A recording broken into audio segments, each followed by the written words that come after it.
So today I'm going to be doing a quick how I did this kind of video. It's not a how-to since it's kind of too fast for that, but let's dive right into it. These are the two mice from Cinderella, Jaq and Gus, Gus being the chubbier of the two.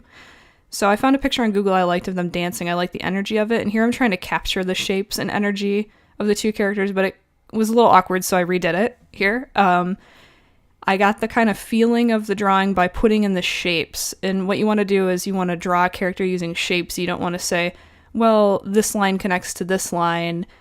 You don't want to finish the head and go, well, that head's good, let me add a body. No, you want to draw the whole drawing at the same time as much as possible to get the feeling of the overall drawing and the proportion of everything next to each other. So the shoe is about this big compared to the other character's shoe. It's about this far away.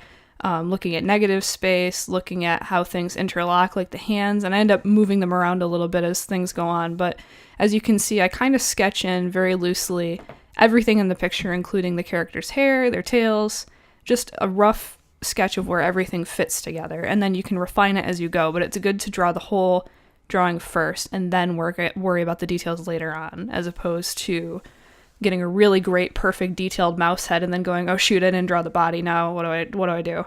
Your image will look a lot stiffer that way as well. So here I am touching up little tiny details like inside the ear and the hand, and I noticed that he's not quite far enough away from Gus because I'm looking at the reference on a separate screen. So I move him slightly to the left and I adjust little details. I'm basically like carving out the correct size and shape of everything based on the rough sketch that I made first. So I'm going in and noticing, oh, his stomach should actually be coming in a little bit like this, and his legs should be more at this angle, and this crease isn't quite that big, and so on and so forth. So I'm merely adjusting and refining and fine-tuning the base, the structure of the drawing that I had underneath with the very rough initial sketch. Here I'm just kind of trying to make the line widths all the same and have a nice consistent look to it, even with the kind of shaggy pencil brush I'm using on my app here. Again, refining the details and going over little tiny areas to make sure they look nice and polished, or as polished as this brush allows. Adding fine details like the little highlights in the eyes that kind of help them look more alive. And going and adding in little tiny details like the whiskers and moving little lines that are not quite thick enough or too thick or what have you. So this is really just fine-tuning stuff at this point in the video. This is probably about 30 minutes into my drawing or 40 minutes into my drawing.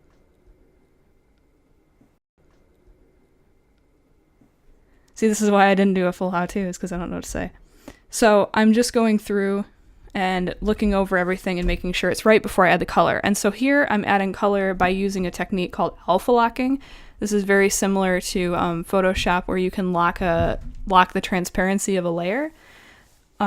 Where you just go over the whole image with a solid color and then you erase all the stuff that goes outside of the lines, and that way when you color, after you alpha lock the layer by taking the layer and you swipe 2 fingers to the right on Procreate for iPad, once you lock it you can color without disturbing the outlines, so you can kind of go a little haywire with color and it won't mess up your drawing and you don't have to erase all the time like this. See, I'm just adding in big swatches of the fur color and the ear color and the shoe color without messing up my lines. And here's a quick tip for any kind of cartoon character where you're not adding shading or highlights, like Disney movie characters. They'll use colors that are in the same color family to make the character have more depth to it. So if you notice, Jaq has different shades of red and Gus has different shades of green. It helps simple colors look more full of life. So here I'm just adding in a really quick background based on the reference, that kind of gray-blue color. And here's the final image. I'm pretty happy with this. It looks pretty close to the reference. There's a few things I would change if I did it again, but overall it looks like Jaq and Gus, and I hope you learned something from this video. I hope somebody got some value out of me rambling about what I'm doing and learned something along the way. So thanks for watching, and I'll be doing more of these videos.